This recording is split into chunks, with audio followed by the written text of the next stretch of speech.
இந்த நாட்டிலே ஒரு 4 ஆண்டு காலம்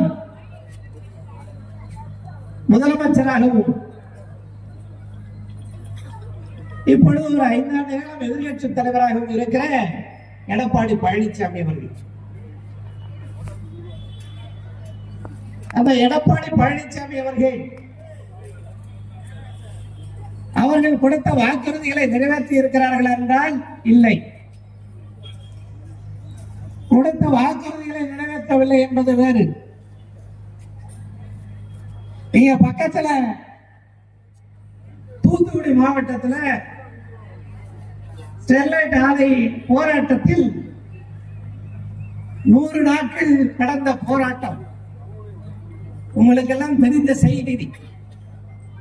100 நாள் நடந்த போராட்டத்தை துப்பாக்கி சூடு நடத்திய ஆட்சி எடப்பாடி பழனிசாமி என்பதும் உங்களுக்கு நன்றாக தெரியும்.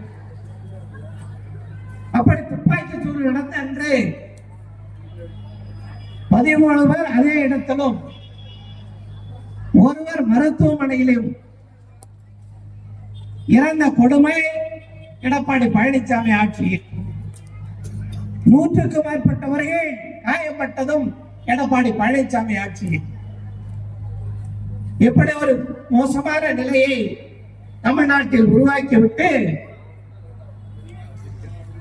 அதற்கு காரணம் என்ன, இப்படி ஒரு சம்பவம் நடந்திருக்கிறது என்று பத்திரிகையாளர்கள் கேட்டவுடன் நானே தொலைக்காட்சி பார்த்துதான் தெரிந்து கொண்டேன் என்று சொல்கிற நிர்வாக திறமையற்ற ஒரு முதலமைச்சர் எடப்பாடி பழனிசாமி.